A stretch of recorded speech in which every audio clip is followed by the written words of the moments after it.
Well, hello my 11th graders, how are you all? This is Kirti, your English educator from Planet Spark, and in today's video, we are going to cover your poem number 1, which is a photograph by Shirley Toulson. Now, the poem is very beautiful और जो आज का discussion है वो बहुत ज़्यादा प्यारा होने वाला है. हम डिस्कस करेंगे एक फोटोग्राफ के बारे में. किसकी फोटोग्राफ?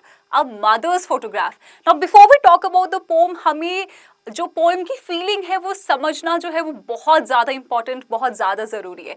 तो I am going to ask you all a question first. I think हम सब लोगों के साथ ऐसा हुआ है कि हम अपनी मदर की जो है फोटोज़ देख रहे हैं, पुरानी photos, and in those photos, in those pictures she looks really beautiful, बहुत ज़्यादा प्रिटी लग रही हैं, बहुत ज़्यादा हैप्पी लग रही हैं, राइट?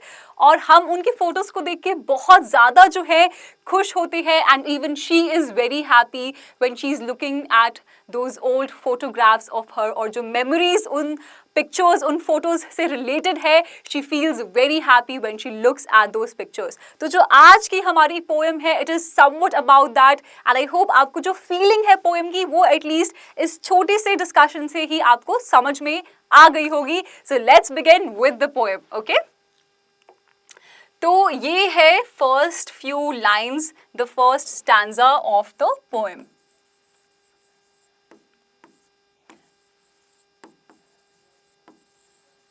तो before we talk about the stanza, before we read this, let's understand something कि जो पोएम है it talks about memory, the importance of memory. It talks about nostalgia. It talks about loss. It talks about the transience of life.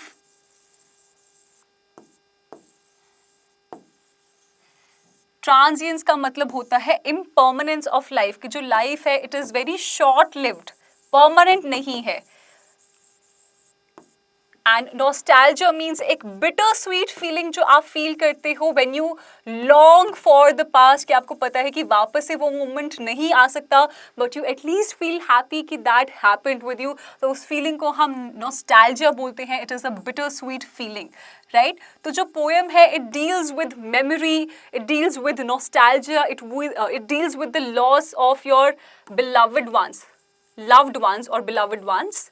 And it talks about the transience of life, कि जो life है वो कैसे short lived है, it is very fleeting, and that is why हर एक जो moment है हमारी life का वो बहुत important है, and we should live it to the fullest. We always should be happy in our life. जो भी छोटी छोटी problems आ रही हैं हमारी life में उनके बारे में ज़्यादा नहीं सोचना चाहिए, because हमारी जो life है वो बहुत ज़्यादा छोटी है, and it will be over before you know it. So enjoy that transience of life. तो अभी हम poem के बारे में discussion जो है वो शुरू करते हैं. The cardboard shows me how it was. The cardboard shows me how it was. Now, जो mother की daughter है, which is Shirley Toulson, the poet, is talking about her mother's photograph. The poet is talking about her mother's photograph. तो जो cardboard है, the cardboard shows me how it was. The cardboard here, it talks about, it means the photograph. The photograph shows me how it was. अब it का मतलब समझना बहुत ज़रूरी है. ये it doesn't refer to the photograph. ये refer कर रहा है to her mother's childhood. her mother's childhood. तो इस लाइन का बेसिकली क्या मतलब है कि जो पोएट है वो ऐसा बोल रहा है, जो फोटोग्राफ है ना, मुझे उससे पता चल रहा है कि जो मेरी मदर है उनका जो चाइल्डहुड था, हाउ इट वाज, वो कैसा था. When the two girl cousins went paddling. When the two girl cousins went paddling. Paddling का मतलब नहीं है कि साइकिल को आप पैडल कर रहे हो. That is not what it means. Paddle का मतलब है जब आप बेयर फीट, आप नंगे पाँव जब बीच पे चलते हो ना, and the water it touches your feet, तो उसको हम बोलते हैं paddling. Walking bare feet on the beach in shallow water, कि पानी जहाँ कम होता है, and when you walk there बिना कुछ पहने bare feet, that is what paddling is. तो when the two girl cousins went paddling, each one holding one of my mother's hand, and she the big girl, some 12 years or so. तो वो बोल रही है कि जो मेरी mother है, she is the big girl, और जो बाकी की जो उनकी दो गर्ल कजन्स हैं, they are holding her hand. तो मतलब बेसिकली फोटो में क्या है, बीच में जो है वो पोएट की मदर खड़ी है, उनकी एक साइड उनकी एक कजिन है, दूसरी साइड एक गर्ल कजिन है, and they are holding their hand and they are walking bare feet and they are enjoying the beach, they are walking bare feet, और वो उस पानी को, उस मोमेंट को बहुत ज्यादा क्या है, एंजॉय कर रहे हैं। तो जिस टाइम पे वो फोटोग्राफ ली गई है उसमें जो उसकी मदर है उसकी एज क्या है, she is 12 years. She is 12 years also.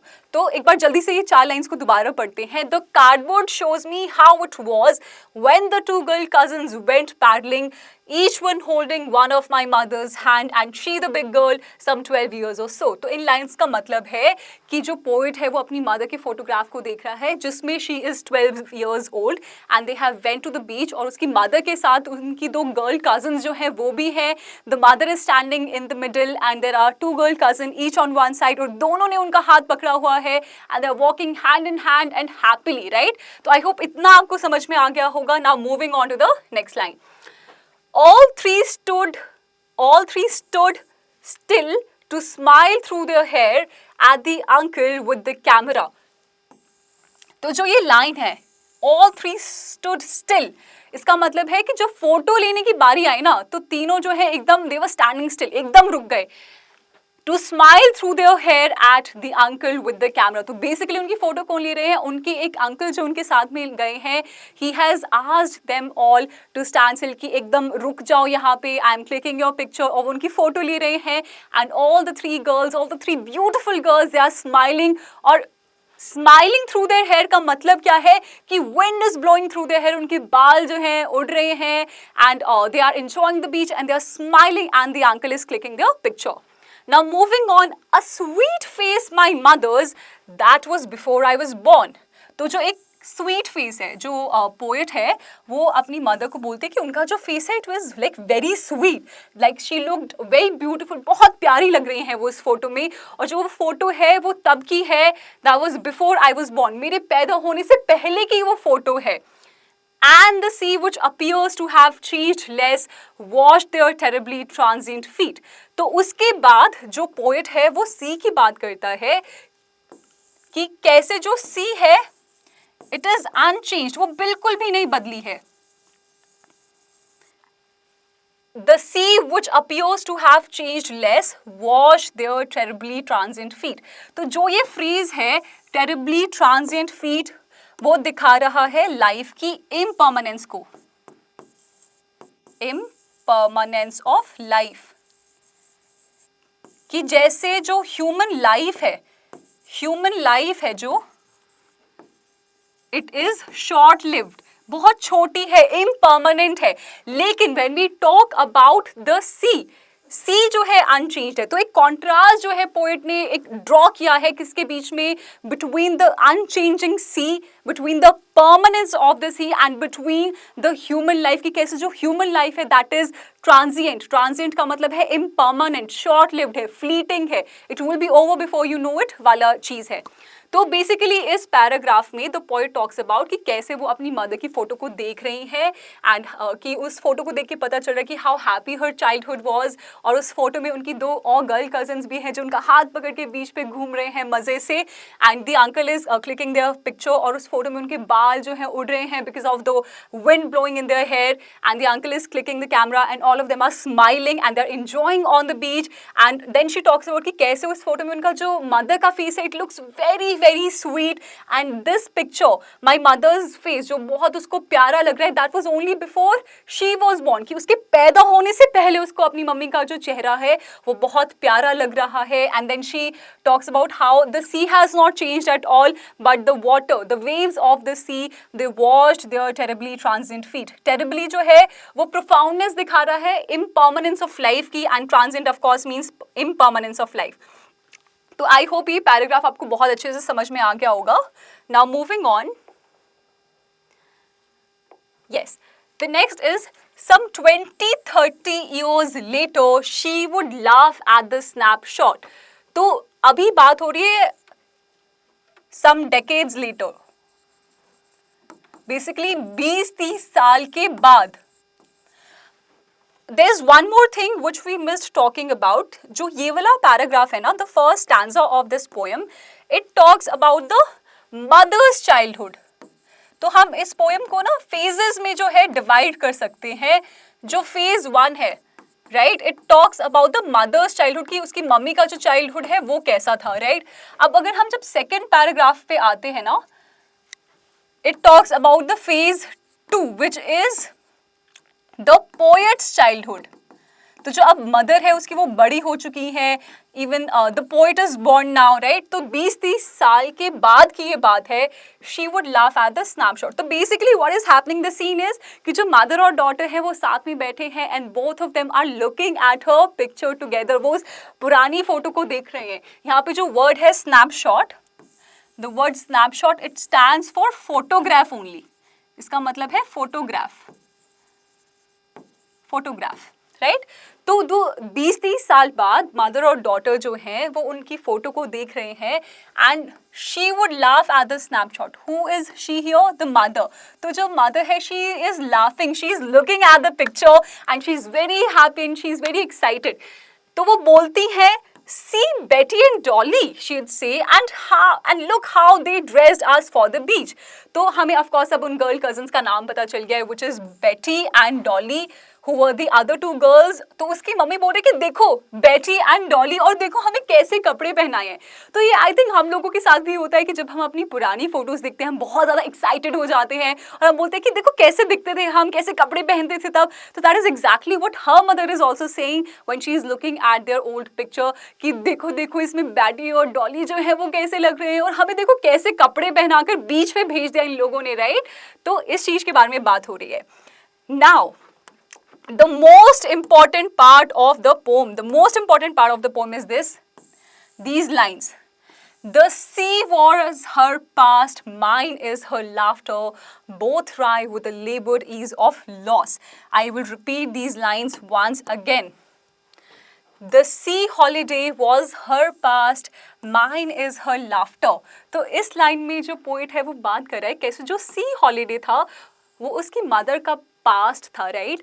जब वो मदर और डॉटर दोनों बैठ के उस फोटो को देख रहे हैं तो वो जो फोटो है वो उसकी मदर का पास्ट है और जो उसकी लाफ्टर, उसकी मदर की जो लाफ्टर थी when she was looking at her pictures and she was happy, तो that laughter, that her mother's laughter is her past, right. तो बेसिकली जो मदर है उनका पास्ट है looking at her picture, right, looking at her picture. और जो poet का past है that is remembering her mother's laughter. तो I hope you have understood this. Both wry with the laboured ease of loss. तो basically क्या है, both जब के बारे में हम बात कर रहे हैं, बोथ का मतलब यहाँ पे है when the poet's mother is looking at her photograph, right, and when the poet is trying to remember her mother's laughter. तो उस टाइम पे जो पोएट की मदर की स्माइल थी when she was looking at her old picture, और जो अभी पोएट की खुद की स्माइल है when she is trying to remember the laughter of her mother, वो बहुत क्या है, राय। एक बार राय का मतलब समझ लेते हैं। राय मतलब a smile that shows disappointment, sadness, that shows a sense of disappointment.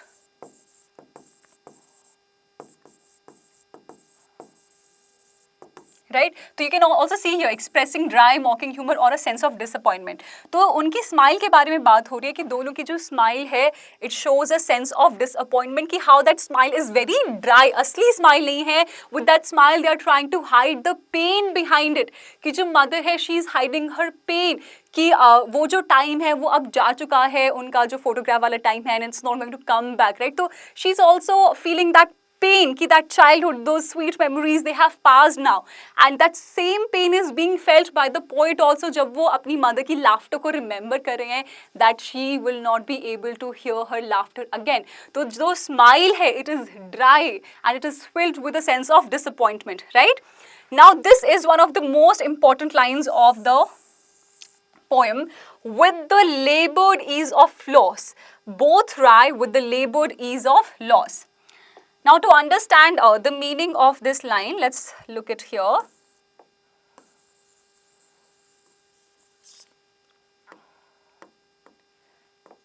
सबसे पहले हम लेबर्ड ईज के बारे में बात करते हैं. Laboured ease, 1 second.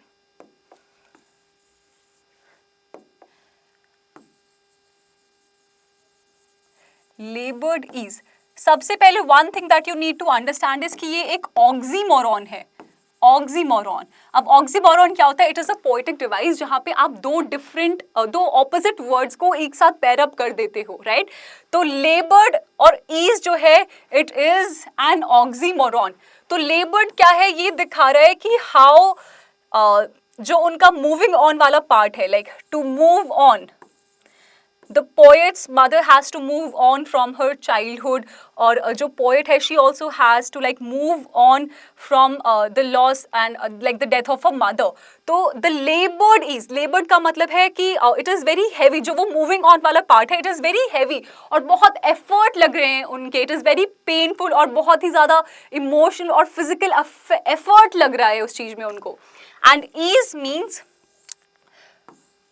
to reach that phase of acceptance, कि वो एक्सेप्ट करना कि हाँ दिस हैज हैपेंड, राइट? तो लेबर्ड ईज का मतलब है the pain, the amount of efforts it took them to reach that stage of ease where they have just accepted their past, they have accepted their present, ki how their situation is. So that is what it talks about. So it talks about कि कैसे एक second, या तो it talks about how the beach जो है it is the mother's past, the mother's laughter is now the poet's past. और जो दोनों विमेन हैं they are struggling to accept what time has taken away from them. Time ने जो उनसे छीन लिया है, उनसे दूर कर दिया है. Both of them are trying to accept that loss with ease. लेकिन वो ईज एक नॉर्मल ईज नहीं है. It comes with labour, it comes with a lot of effort. That acceptance come with a lot of effort. तो I hope आपको इस paragraph का जो मतलब है वो बहुत अच्छे से समझ में आ गया होगा. And this paragraph shows the second phase of the poem which is the poets childhood. Now moving on to the third and the last stanza. Now she's been dead nearly as many years as that girl lived. So this is stanza number 3. And the phase here is the third phase, which is the poet's present. The poet talks how her mother has been dead for nearly as many years as that girl lived. तो वो बात करे कि जितने साल की वो लड़की थी उस फोटो में उतने ही साल हो गए हैं मेरी मदर की डेथ को, which is almost like 12 years, right? 12 years. And of this circumstance, there is nothing to say at all. और वो कहती है कि इस circumstance के बारे में हम कुछ भी नहीं कह सकते हैं. Now what does this line mean? It means कि now she has died, right? अब उस चीज के लिए, उस circumstance के लिए nothing can be said and nothing can be done about it. मरे हुए लोग कभी वापस नहीं आते हैं, वी ऑल नो दैट. तो शी इज सेइंग कि उनकी डेथ के बारे में there is nothing to say at all. There is nothing that can be done other than just accepting the fact that she is no more. And the last line which is very profound, which is also very beautiful, that its silences, कि जो उनकी mother की death है, her mother's death has field her life with silence and it has left her speechless. So I hope you have understood this stanza where the poet talks about how the mother has now been dead for 12 years, which is the exact age which she was in that photograph, and how this immense final grief is the reality, is the ultimate truth of her situation. और उस चीज के बारे में nothing can be said and nothing can be done about the circumstance. But this thing, this mother's death, this grief, it has left her completely speechless. उसकी life को जो है साइलेंस कर दिया है, and it has left her speechless as well. It has left her with a heavy silence कि she will never be able to hear her mother's laughter again. So I hope you have understood this poem. So like I said, there are 3 phases. The first is the beach holiday, which is the mother's childhood when she was 12 years of age. And it talks about the impermanence of youth against the unchanging sea, कि कैसे जो लोग हैं, right, they grow old but the sea remains the same, sea is unchanging. Now the phase 2 is looking at the photo which is the mother's adulthood and the poet's childhood as well. Poet का childhood भी है ये, poet's childhood. And it talks about the loss of the carefree past, कि कैसे उसकी जो mother है she was so carefree in the past, और अभी because of the responsibilities of the family, because of life, उनकी life की वजह से like there are lot of duties and responsibilities on her shoulders, and she is not as happy as she was in that picture. She is not carefree, उनके पास बहुत सारी burdens है, बहुत सारी लाइफ की रिस्पॉन्सिबिलिटीज और duties हैं which she has to take care of. And it contrasts with childhood innocence, कि कैसे उसकी मदर की जो चाइल्डहुड इनोसेंस थी, it has passed away, but the child, the poet is still having that innocence of the childhood. And the third is the present, which is the poet's present. And it talks about the absolute loss of a mother, ki how her mother has died and how the death of a mother has left her in silence, in grief, and it has left her to deal with that loss. So I hope you have understood the meaning, the significance, and the portrayal of all the things in the poem. अब basically क्या है, poem में दो चीज़ों का जो है वो कॉन्ट्रास्ट दिखाया गया है. One is the permanent thing. अब परमानेंट में क्या क्या है, जो नेचर है दैट इज परमानेंट, अनचेंजिंग सी, और ऐसे ही जो मेमोरी है दैट इज ऑल्सो परमानेंट. मतलब लोग, people die but their memory doesn't go away, the memory is permanent, right. तो ऐसे ही अब ट्रांजिएंट का मतलब होता है इम्परमानेंट, विच इज इम्परमानेंट. और इम्परमानेंट क्या क्या चीज़ें हैं, ह्यूमन लाइफ, जो ह्यूमंस की लाइफ है that is impermanent. You don't know when somebody can pass away, बहुत अनएक्सपेक्टेडली चीज़ें हो जाती हैं लाइफ में, राइट. तो ह्यूमन लाइफ जो है it is impermanent, it is very short lived, और joy also is very short lived. ऐसा नहीं है कि आप हमेशा के लिए खुश रहोगे. तो the time, the moment when you are feeling very happy, you are feeling joy, hold on to that, और अच्छे से दिल खोल के आप खुश रहो. That is what the poem teaches us about life, about nature, about memory, about loss. तो memory preserves what time destroys. Memory preserves what time destroys but leaves us with heavy silence of loss.